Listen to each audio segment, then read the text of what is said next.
In this video, I'm going to share with you about writing great sentences. And in order to do that, I'm going to show you, first of all, an example of what I consider to be a great sentence. And that is from the late, great Cormac McCarthy's novel, The Road.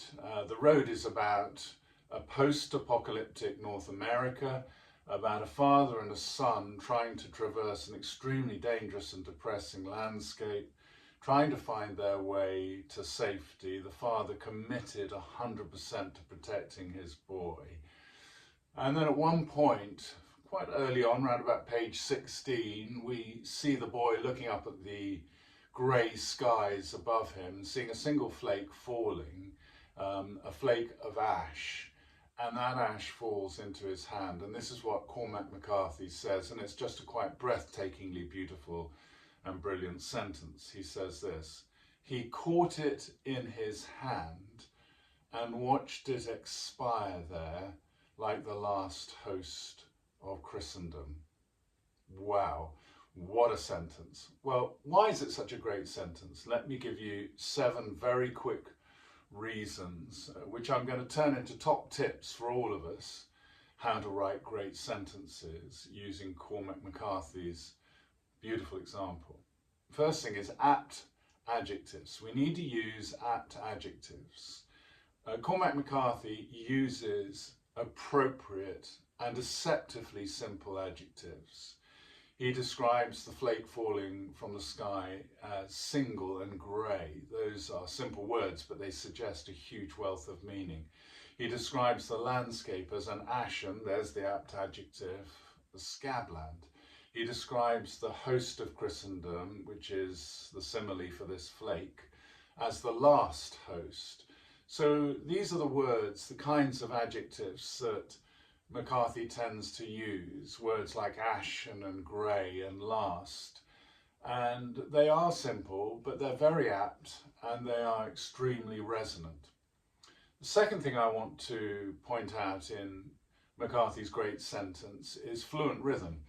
I think that McCarthy is just one of those writers who had a very strong inner ear that was attentive always to the musicality and the rhythmicality of words. And I think we need to be the same. It's a good idea always to read out loud what we write so that we can discern whether the rhythm is fluent or not. Here in McCarthy's great sentence, the words at the end, the last host of Christendom, have an extraordinary lyricism about them. They're almost elegiac, perhaps even funereal in their musicality. And I want to encourage us to work at that more poetic aspect of language without going over the top. The third thing I see in this great sentence is simple diction. There was a great argument, perhaps debate might be better, earlier in the last century, before McCarthy became famous, between 2 very well-known novelists, Ernest Hemingway and William Faulkner. And Hemingway criticised Faulkner because Faulkner often used ornate language that had the reader running for the dictionary to find out what the words actually meant, whereas Hemingway preferred to use plain, simple, direct language. I think that was a tactic he learnt as a journalist. C.S. Lewis is very much the same in his temperament as well, and he advocated in his writing tips that we also use simple diction, simple word choice. And he quoted the example of keeping promises rather than implementing promises. Don't use the word implement when you can use the word keep. In other words, use simple language. In this great sentence, he caught it in his hand and watched it expire there like the last host of Christendom. We have 17 words, of which 15 are monosyllables. They're only one syllable. He caught it in his hand. These are very, very simple word choices, but they have a deceptive simplicity about them, because when McCarthy uses them, they are suggestive of a much bigger reality than we would think at first glance. And that brings me to the fourth top tip, which is strong imagery. I think if we're going to write great sentences, we need to learn from McCarthy how to use figures of speech, which are like word pictures. And the two I think most commonly used are metaphors and similes. So a metaphor, an example of that would be when the boy sees a single grey flake sifting down from the sky. Lovely word, sifting, by the way. Most writers wouldn't have chosen that, but then most writers aren't of the standard of Cormac McCarthy. But look at the word flake, that's a metaphor. This little bit of ash that's falling from the heavens is compared to a snowflake. That's a metaphor. But then there's a simile in the phrase, like the last host of Christendom. So the boy watches this flake expiring in his hand, and McCarthy says this is like the last host of Christendom. Host is that wafer in the Catholic Mass. Keep in mind that McCarthy was a Catholic novelist, which melts actually in your mouth when you receive it at the Eucharist, the Mass, the Lord's Supper, Holy Communion, whatever you want to call it. And that's a very powerful word picture. So use strong imagery. Fifthly, always prefer the active voice to the passive voice. I know there are some genres of writing, like academic writing, where the passive voice is more permissible and common, but in normal writing, as it were, in conventional writing, whether that's fiction or non-fiction, prefer the active voice. In other words, have a strong subject, have a strong verb. So he caught it in his hand. He watched it expire. These are uses of active voice. If McCarthy had used the passive voice, it would have been completely ruined. So the passive voice is usually identified by the words was or were, followed by a verb, followed by. So if McCarthy had rendered this same sentence in the passive voice, he would have said that the grey flake was caught by the boy and was watched by the boy as it expired there in his hand. Now that's much more clunky. The passive voice was and were with verb followed by. Just try and avoid that. As George Orwell said, always use the active voice rather than the passive, although he tended to break his own rules, I have to say.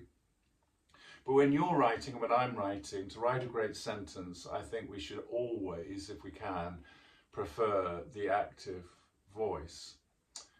The sixth top tip that I want to draw from this great sentence is what I'm going to call artful brevity. The sentences running up to this one sentence are very short indeed, 5, 6, 5 words, the 3 sentences, I think, if memory serves me, prior to this one. That's very short, and I think there is a sense in which this author, Cormac McCarthy, chooses artful brevity a lot of the time. And that, if you think about it, that makes sense, because this is a stripped down landscape that he's describing, this ashen scabland. There's nothing ornate or abundant about it anymore. It's just grey and terribly deathly in all of its connotations and details. So for McCarthy to write very ornate language is totally out of step with the content of what he's writing, which is about something that's minimalist. So his language, his sentence structures tend to be minimalist as well. And this sentence, he caught it in his hand and watched it expire there like the last host of Christendom. It's actually a bit longer as a sentence than the sentences that immediately precede it. But that's because he wants to keep the flow going. There's a flow of thought. There's a sequence of thought from he caught it to the last host of Christendom, which the author, is trying to preserve by not breaking it up with a semicolon, colon, or a full stop.